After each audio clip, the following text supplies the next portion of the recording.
उदयपुर में हुई घटना को लेकर अब पूरा देश स्तब्ध है। अब उसी पर बातचीत करने के लिए हमारे साथ खुर्शीद मलिक चिश्ती जी हैं। उनसे ज़रा बातचीत करते हैं कि कैसे देखते हैं इस पूरे मसले को। सर, कैसे देखते हैं इस पूरे मामले को, इस पर क्या कहना चाहेंगे आप? देखिए सर, ये तो बहुत दुखद घटना है, इसकी मैं पुरजोर निंदा करता हूँ। और ये जो है घटनाएं इतनी गलत है कि इसका कोई भी जितना भी खंडित किया जाए उतना ही कम है। कहीं भी ये नहीं लिखा इस्लाम में कि तुम किसी को दूसरे को सताओ या उसको कत्ल करो। कत्ल और गैरत बिल्कुल इस्लाम में बंद है, और आदमी जो है कत्ल और गैरत नहीं कर सकता, क्योंकि अल्लाह के रसूल पे जब वो उनको सिर पे पत्थर बरसा रहे थे और वो मार रहे थे, तो अल्लाह ताला के यहाँ से जिब्राइल अलैहिस्सलाम आए। उन्होंने पूछा कि तूर और राई दोनों पहाड़ों को मिला दूँ। अल्लाह ने हुक्म दिया है तो ये जनता ऐसे पिस जाएगी जैसे चक्की में आटा।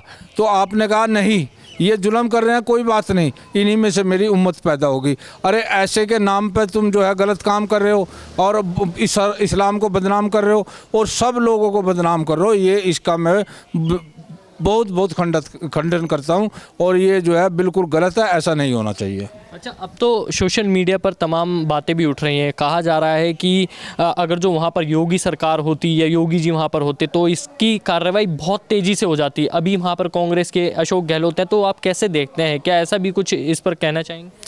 देखिए, हमारे योगी जी तो जग जाहिर हैं, वो तो एक साधु हैं, सब जानते हैं। उसे किसी धर्म से कोई मतलब नहीं है, किसी से कोई बैर नहीं है। उन्हें बैर है तो गुंडों से है। गुंडा को और भूमाफिया को और दंगाई को वो बिल्कुल नहीं छोड़ते। और अब तक तो उनके घरों पे भी बुलडोज़र फिर गया होता, और अगर योगी जी की सरकार होती तो बुलडोज़र भी फिर गया होता और उनको जन बच्चा जो है सीधा जेल में मिलता और उनकी गाड़ी कभी की पलट जाती। लेकिन गहलोत सरकार है, वहाँ कांग्रेस की सरकार है, वो क्या कर रही है, कैसे कर रही है, क्या ये बहुत गलत है। और मैं मांग करता हूं गहलोत सरकार से भी कि वो लोग जो है जल्द से जल्द उन पर सख्त से सख्त कार्रवाई करें और उनको जो है कम से कम फांसी की सजा दें। अच्छा, अब राकेश टिकैत भी हैं और तमाम नेता ये कह रहे हैं कि बीजेपी जब भी कोई ऐसा काम होता है तो बीजेपी पाकिस्तान को लाकर खड़ा कर देती है। कश्मीर में कुछ हुआ, पाकिस्तान आ गया। अब यहाँ पर ये जब घटना हुई है तो बीजेपी इसको भी पाकिस्तान की तरफ मोड़ कर लेकर जाना चाहती है। आप क्या कैसे देखते हैं? नहीं, मैं उनकी इस बात का खंडन करता हूं। ऐसा नहीं है। हमारी भारतीय जनता पार्टी सब समाज की पार्टी है और वो सब समाज को मानती है। ये देखिए, उन्होंने जो हमारे प्रवक्ता थे भारतीय जनता पार्टी के, उन्होंने थोड़ा बयान किया, तभी उनको पार्टी से निष्कासित कर दिया और एक को पार्टी से निकाल दिया और कहा कि भारतीय जनता पार्टी में ऐसी कोई जगह नहीं है अगर किसी धर्म के बारे में या किसी पैगंबर के बारे में, ऋषि मुनि के बारे में गलत किया जाए। वो जो है अगर वो कर रहे हैं वो गलत कह रहे हैं, ऐसा कुछ नहीं है। अच्छा, अशोक गहलोत जी कह रहे हैं जैसे देश में इतनी सारी दिक्कतें हुई थी जब लॉकडाउन लगा था, तो जैसे सब एक साथ हो गए थे, ऐसे ही बीजेपी सरकार को दोबारा एक साथ हो जाना चाहिए। ऐसे निशानेबाजी नहीं करना चाहिए। आज हमारे उसमें हुआ है, कल कहीं और भी हो सकता है, उनका ये कहना है। कैसे हो जाएगा? जब उस कानून को सख्त रखेंगे और डंडा सख्त होगा। ये कानून जो है शरिया से नहीं चल सकता, ये कानून चलेगा संविधान से और कानून से और हमारे देश का जो पुलिस है उससे। देखिए, सख्त करना पड़ेगा डंडा। जो अपराधी है वो अपराधी है, वो किसी का रिश्तेदार नहीं हो सकता। जो दगा करता है वो किसी का सगा नहीं हो सकता। वो जो है हमेशा अपराधी रहेगा, उसकी सोच अपराधी रहेगी, उसको ठीक करना चाहिए। इसमें हिंदू मुसलमान का कोई सवाल नहीं है। चाहे वो हिंदू है चाहे मुसलमान है, अपराधी तो अपराधी है। उस पर ये नहीं देखना चाहिए। गहलोत सरकार को सख्त से सख्त उस पर कार्रवाई करनी चाहिए।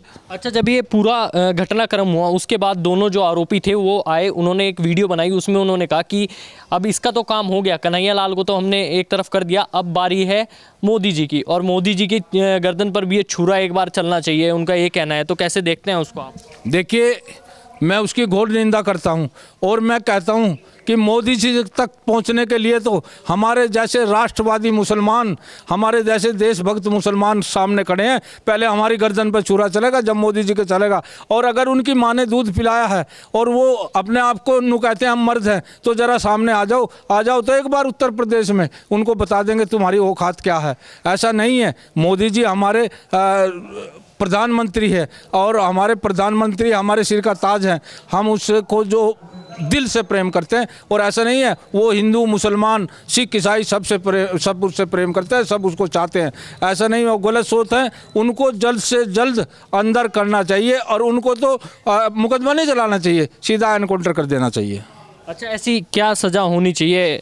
जो उन्होंने कृत्य किया है उसकी सज़ा क्या होनी चाहिए? क्या ऐसा कोई इस्लाम में लिखा है कि किसी की भी अगर जो ऐसा कोई गलत बोलता है उसकी गर्दन काट दी जाए, या फिर उसको मार दिया जाए, या फिर उसके साथ गलत किया जाए? ऐसी कौन सी सज़ा है जो उनको मिलनी चाहिए? क्योंकि तमाम लोग ये कह रहे हैं तालिबानी सज़ा दी है उन्होंने कन्हैया लाल को, तो उनको भी ऐसी सज़ा मिलनी चाहिए।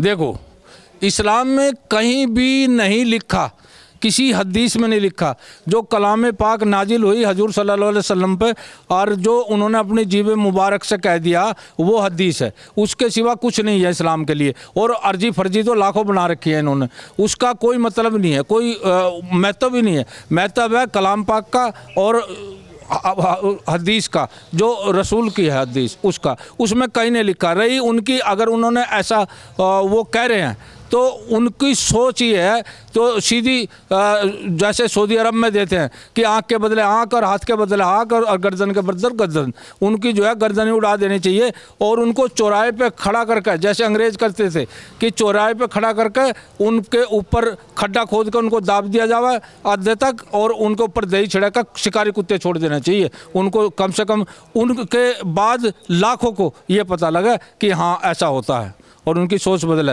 मेरा कहना यह है किसी के भी बहकावे में ना आवे, ना इन वीडियो के चक्कर में आवे, और कानून का साथ दें और देश की तरक्की और प्रगति में आगे बढ़ें और शांति बना के रखें। ये बिल्कुल ऐसे लोग हैं जो ये किसी के नहीं हो सकते।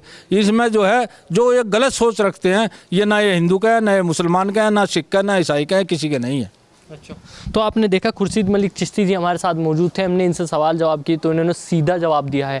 आपको ये खबर कैसी लगी? आप भी जाइए कमेंट बॉक्स में कमेंट कीजिए, इस खबर को लाइक कीजिए, शेयर कीजिए, साथ ही हमारे चैनल हेडलाइंस यूपी को अभी सब्सक्राइब कीजिए।